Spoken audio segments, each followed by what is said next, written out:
вяртаўся. Спяшаўся, дома клопат меў. Бег па шашы, ажно ж пластаўся.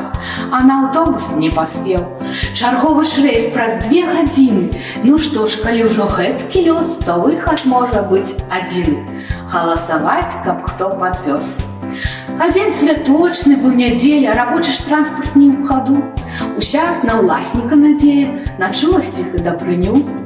Хоць я ні разу, дзякуй Богу, не ехаў з імі на вяку, але, зірнуўшы на дарогу, аптымістычна ўзняў руку. Машыны шыхаюць распораз, адна мігне, другая прэ. Ну, значыць, скора мяне хто-небудзь падбярэ. Аднака ж нешта даўгавата я на абочыне турчу. Возьми, товарыша, брат, маўкліва кожнаму кручу.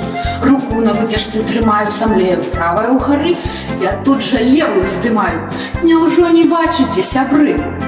Мінут так 30, ці болей, я ўсё храбрыўся, а пасля свапок ружовы аптымізму упаў у сэрцы да нуля.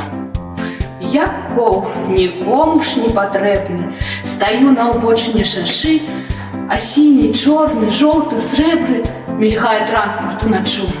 Напэўна ж цуду не адбыцца. Цяпер уласнік памудрэў. Ой, што ж прыдумаць?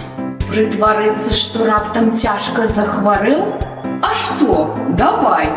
Я сеў на камень, і ногі пад сябе падгроб, і ахапіў жывот рукамі, і вочы выкаціў на лоб.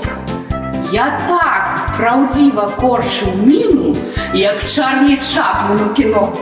Але ніхто сваю машыну не прыпыніў усё адно. Тут злосць мяне ўжо разабрала.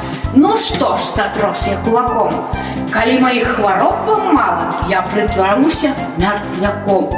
Я лёг на ўбочыне дарогі, паклаў партфель пад галаву, раскінуў рукі, выцяг ногі і знерухоміў нежывы. І што вы думаеце? Тут жа заскрыжаталі тармазы, пачуўся побач нейкі транспарт, і ў ім чужыя галасы.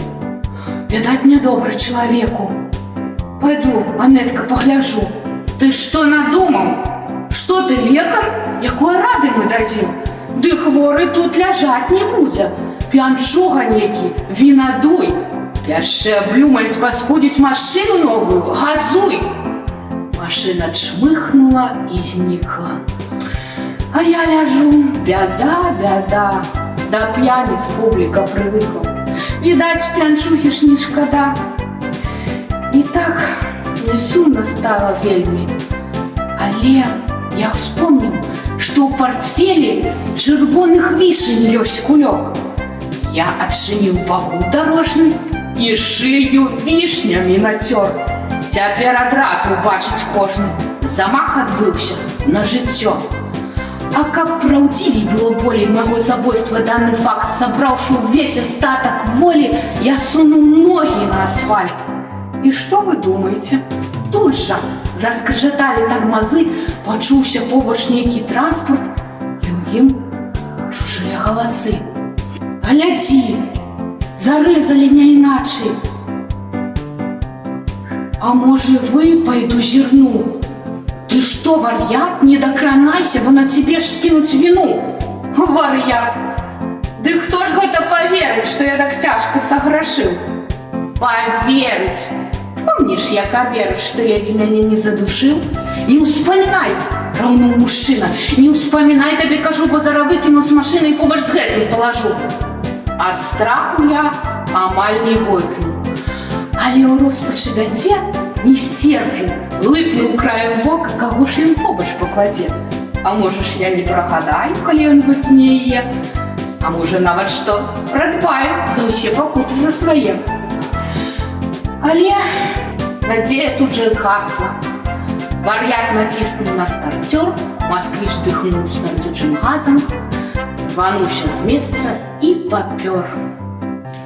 І зноў ляжу я на дароге, на ўбочыне шашы, а крыўда, боль, нібыта скрэблам дзярэ на дне душы. Калі ўжо гэтак бессардэчна глядзяць жанчыны на мяне, то лепей легчы ў дол навечна і супакоіцца труне. І можа крыўда век не сціхла. Але ў крытычны самы час пачуўся рокат матацыкла і прагрымеў сярдзіты бас. Ты што надумаў, чалавеча?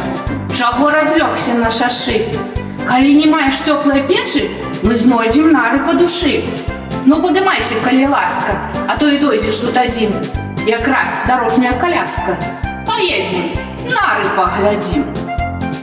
Не ўспадабаўшы тон яхідны, адплюшчыў вочы. Вось дык жарт! Перада мной, як д'ябал хітры, стаіць міліцыі сяржант. Сядайце, кажа мне, у карэце, і папрашу, грамадзянін, як будзем ехаць, не дурэйце, я мнагадзетны сем'янін. Хоць матацыкл не аўтобус, але як сеў, скажу я вам, то сам з сабой падняўся тонус, і вывад добры склаўся сам.